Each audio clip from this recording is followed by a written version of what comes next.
Hello everybody, welcome back to my channel where we do watercolor tutorials. And as you saw in the opening clip, we are going to be doing this cute little 3D butterfly watercolor.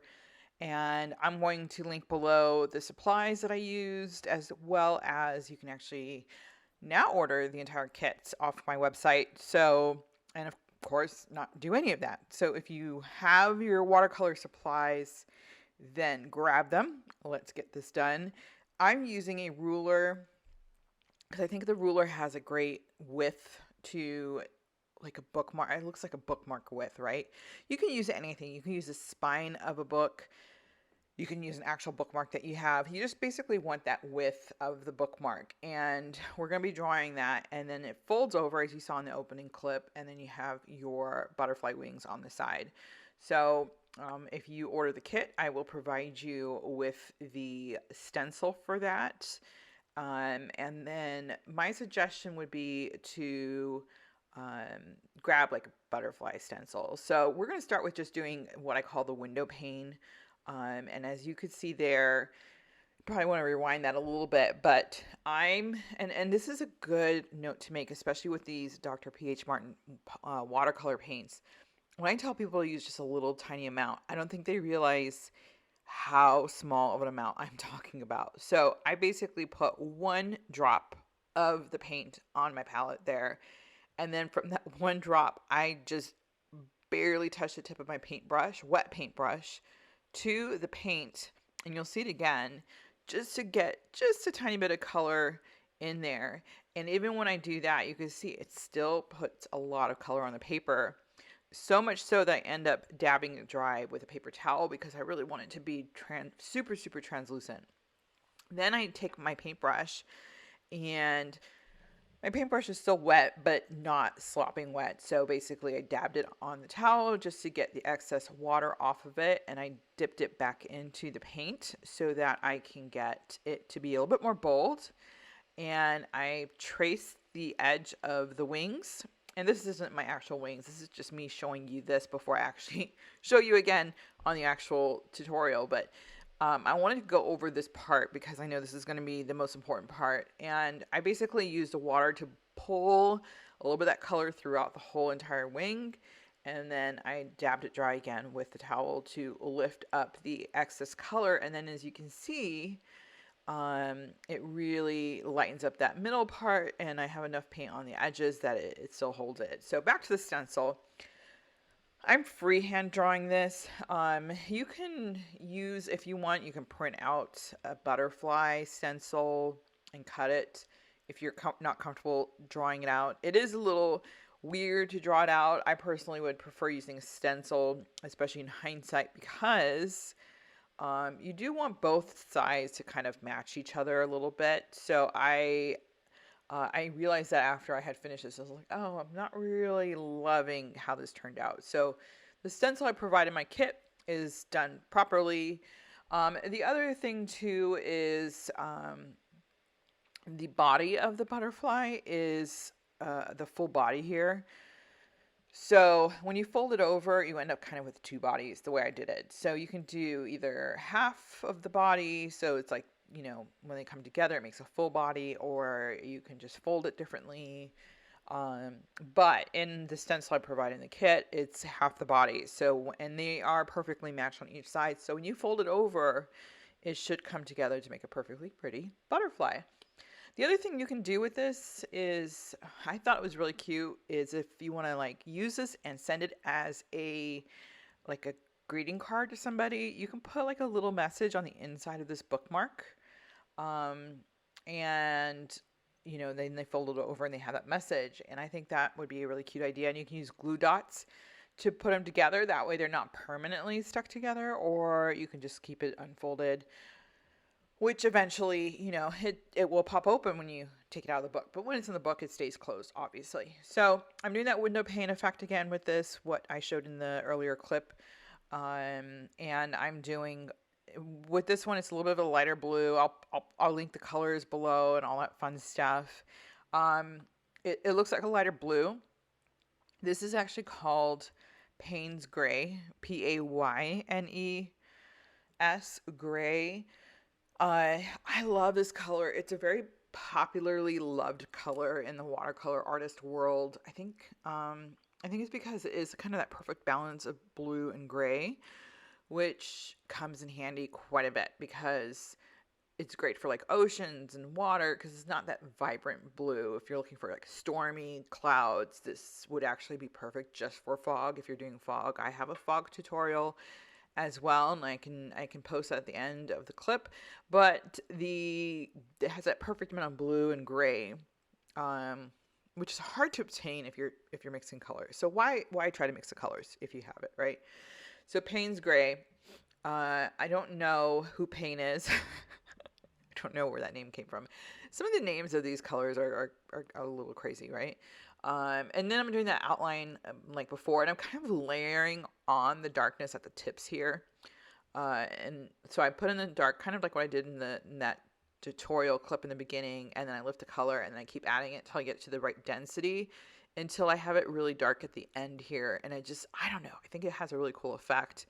You don't have to do that, of course, but I just think it makes it really pretty to do it this way.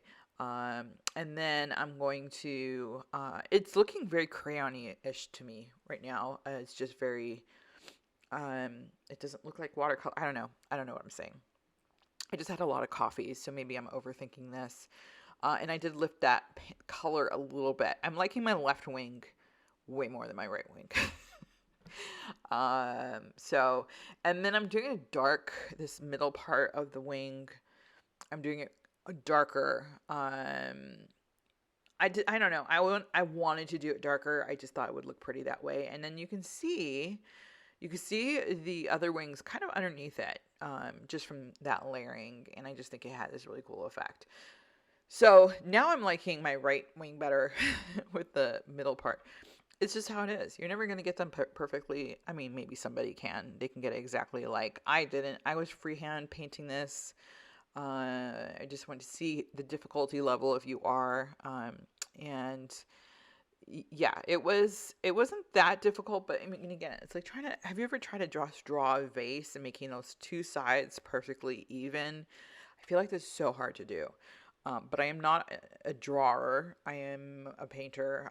People say, "Oh, you draw so well." I'm like, I actually really have very basic skills when it comes to artist level drawing skills. As you can see here, because they're not even. I don't have the patience for it. I should have used a stencil, but I'm so impatient that I didn't even want to use a stencil. Probably why I really like watercolor too is because it's instant gratification. So now I'm adding just some lines to give it that window pane effect. You know, like with the window panes, they have like the vines. I don't know what they're called. A lot of times that soldered part of the window pane coming together, or you see the designs is very pretty. In fact, speaking of window panes, we are ordering a custom window pane for our master bathroom. So we have this really huge window in our master bathroom. It's like 6 feet by 4 feet. And it's over the tub, and right now we have it's frosted, and then we've got this like white, not translucent but not opaque either, in between, white shade over it. And then you can't see like our neighbors through this, like nobody can see in unless you're of course outside. But it does give you that privacy. So what we did is we're going to be ordering this really beautiful stained glass window, and it's like a Frank Lloyd Wright-esque, and it's in these colors, like this bluish Payne's gray and some blacks and stuff. And if you're familiar with Frank Lloyd Wright, it's a lot of that geometrical type shapes and stuff. I should post a picture of it. I'll post a picture of it here so you guys can see, because I'm horrible at describing it. But I don't know. I just think it's real. I love stained glass windows. I love stained glass, but I think it's also because I'm a West Coast girl. I grew up in California. I live in Arizona now, so we don't really have stained glass here. I mean, Frank Lloyd Wright is here in Arizona. His one of his main residences is here, and he spent a lot of time in Arizona. And his School of Architecture is here, so there's a lot of Frank Lloyd Wright-esque influences in Arizona, and a lot of it is the stained glass in that style, but not as much. It's not like the East Coast where all the churches have it and all that stuff. So I am deprived of my stained glass, and you know, we get to do that here in the painting. My second bookmark, as you can see, I finished the first one. We're doing a tutorial here, right? What are you doing, Tina? I've already started the second one. I didn't finish the first one. So I did finish the first one. I added a couple the designs, and I'm I just kind of freehand painted it. If you want to plan it out a little bit better, do as I say, not as I do type of thing. You could probably plan it out a little bit better. Maybe look at some stained glass on Pinterest or whatever, get some ideas. Maybe put a little bit more intricate details in there. Use a micron pen if you want to. Microns, they do make them in multiple different colors. I am a firm believer in mixing media to get what you want so that your end result makes you happy. Of course, if you're competing, that's a whole different story than if you're competing. They sometimes have rules where you can't mix media, but it's just, even then, it's very rare to see. They're like, oh, just watercolor and no other influences. Most of the time, 99% of the time, you can mix your media and nobody's going to care, except for the one watercolor artist who probably has too much time on their hands. So if you wanted to use a micron pen, and I say micron because they're archival, they don't bleed through, they don't smear, and it'll work great with the watercolors. They do work well with watercolors. You just have to make sure it's completely dry before you put it on top of it, because it will bleed if it's wet. And you can get even nicer, cleaner lines than if you want to use a paintbrush. And a paintbrush, you can get thin lines, but I know a lot of people aren't comfortable with it. It's not easy to do. You have to be pretty confident in doing it. I'm mixing the colors on this one. I'm doing like a purple and blue.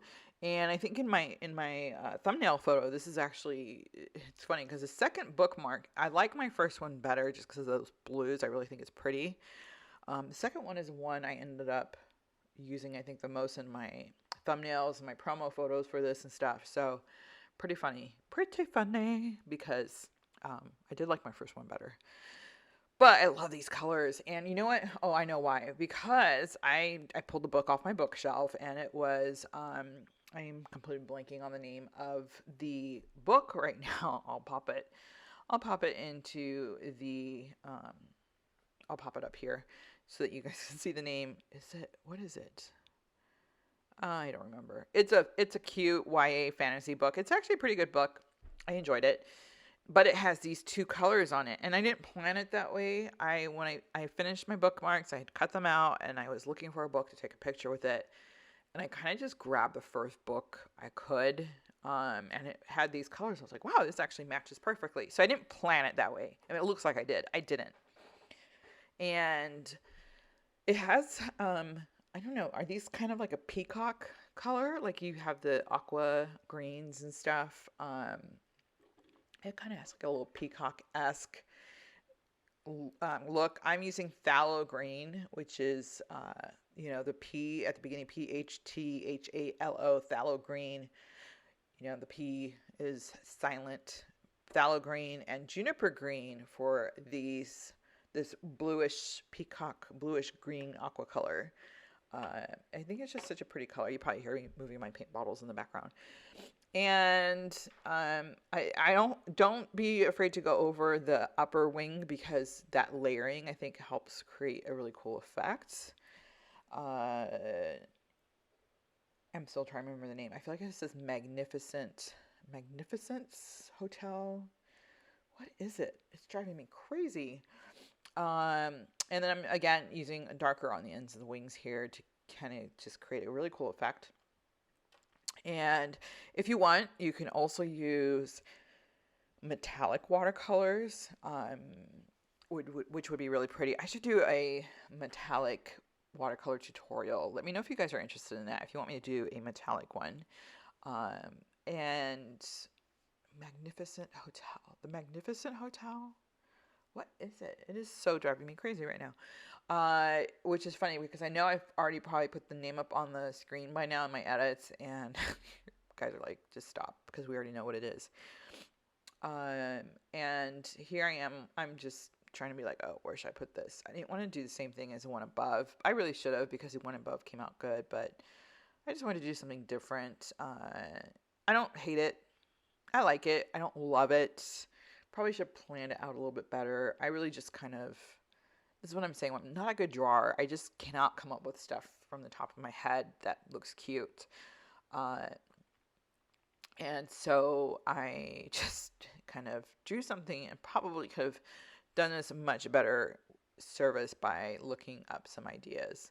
And I added the purple here, and is that purple? Yes, that's purple to the edge. I thought the colors together came out really pretty. So I kind of like the design of my upper butterfly better, but I like the colors also from the bottom. I don't know. I'm like liking the Payne's Gray too. What do you guys think? Which one do you like better? I'm not done with the second one, but maybe you have an opinion. I'm sorry, I'm sniffing. We have started our monsoon season very early this year. It usually doesn't start until after the 4th of July, and we are mid-May, and we're full on monsoon season. So dust is kicking up, and my allergies are wreaking havoc. So not a good time for Tina. And I'm speaking in third person right now. I added purple just to kind of tie in the two together. You can use whatever colors you want. If you order the kit, you're going to get these colors. So you can certainly order different paints if you like, but if you're ordering the kit itself, which is linked below in the comments, or in the description, my bad, then you're going to get these purples and greens and the Payne's Gray. What other colors I put in there? I don't remember. It's close enough for me to see the bottles, but not close enough for me to read the bottle colors. But it's all these really pretty peacocky type colors. I know I have juniper green in there. I know I've got the Payne's Gray. I've got the violet. I'm pretty sure I put the phthalo green in there as well. I might have put black in there. I don't know. I don't know why I'm saying all this. Anyways, back to drawing the bodies. So when I cut this out, you'll see what I mean about them really not coming together as a single body. I don't think it's terrible, but you know, it is what it is. So we're going to cut these babies out right now. That's my Payne's Gray bottle right there. I got the big baby. The only problem with the Dr. Peach Martin big bottles, I don't know why.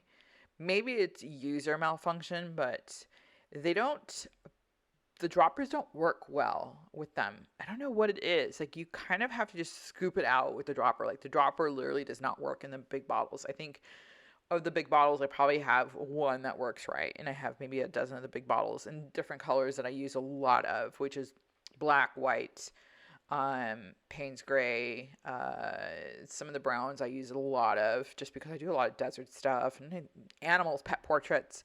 Pet portraits use a lot of browns. So I have about 10 different shades of browns. And here I am cutting out the butterfly bookmark. Look, there I am. I'm folding it together this way first, so I just get a really good crease. You can have creasing knife. You can use that if you make your own greeting cards, then you probably know what that is. I'm obviously not using any specific tool except for my hands. And then I fold it back, and then I open up the butterfly wings, and then you'll see what I'm talking about with the body of the butterfly wings. The body of the butterfly kind of not really quite working well together, and I'm trying to manipulate it. See how they come apart? Mostly where the tail is, you can see the tail kind of looks like two separate bodies of the butterfly. See what I mean? Anyways, butterfly, I'm a pretty butterfly. There it is, Hotel Magnifique. I could have just waited to the end of the video. My goodness. But anyways, there you go. Those are the two bookmarks. I cut out the other one. Didn't want to bore you guys with watching me cut that second one out. And you just slip it inside your book. You can probably make these smaller. I kind of like that they're big. It doesn't really sit well on the table, but I just think they're pretty. And it's paper, so it folds up. But let me know what you think. If you want me to do the metallic stuff, let me know. But hopefully this went well for you. Have a wonderful day. Happy painting.